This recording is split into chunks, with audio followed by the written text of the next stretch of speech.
Ouais. Alors Romain Dehaut, Internet, est-ce que finalement c'est pas peut-être le lieu où les petits commerçants peuvent justement le mieux concurrencer les grandes anciennes, puisque Internet c'est un petit peu le lieu où les petits peuvent être comparés aux gros finalement. Oui, bien sûr. Parce qu'il n'y a pas une notion d'égalité plus grande peut-être sur Internet.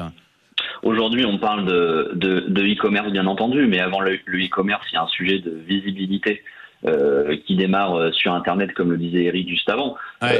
Être bien référencé C'est sur ça. Google, positionner ses horaires d'ouverture en période de fête, mettre un accès direct à ses produits directement dans Google, c'est déjà grappiller du trafic sur son site Internet ou même générer du trafic en boutique. Il y a une étude intéressante de la FEVAD, qui est la Fédération du commerce et de la vente à distance, qui montrait assez justement que le web stimule les ventes en magasin, puisque pour les TPE-PME, Internet permet d'augmenter de 73% la fréquentation des magasins. Ah oui, et à la énorme, fin de 65% leur chiffre d'affaires. Et c'est en ça qu'Internet va être très intéressant, puisque ça remet aussi de la compétition là où il pouvait ne plus y en avoir. Un client qui cherche un produit, qui va passer par Google, puis par Amazon, mais qui en fait hésite, va garder des avis clients, puis finalement qui va vouloir aller se rendre en magasin dans sa ville. Ce trafic et cette arrivée dans la boutique in fine est permise parce que à un moment on a cherché un produit en ligne,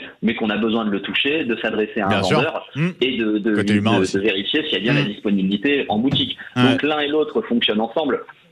Et en réalité, quand on parle de click and collect, c'est-à-dire j'achète mon produit sur Internet, sur un site, et je le récupère dans la boutique. Est-ce que c'est du e-commerce parce que j'achète en boutique, sur un site e-commerce, ou est-ce que c'est du commerce en point de vente puisque je me rends physiquement dans le magasin? De la même manière, quand un produit n'est plus en stock dans une boutique et que le vendeur me propose de me le faire livrer chez moi d'ici 1 heure grâce à une tablette vendeur, ça se passe en boutique, mais pour autant, ça se passe via une tablette qui permet de commander en ligne. Donc, continuer de faire la distinction entre les deux. Finalement, ce qui compte vraiment, je pense, pour le commerçant aujourd'hui, c'est est-ce qu'à la fin du mois, il a fait du business, peu importe que ça vienne d'Internet ou d'une boutique. Et on en restera donc là-dessus. Internet peut-être plus en sauveur qu'en fossoyeur des petits commerces. Voilà pour conclure ce débat.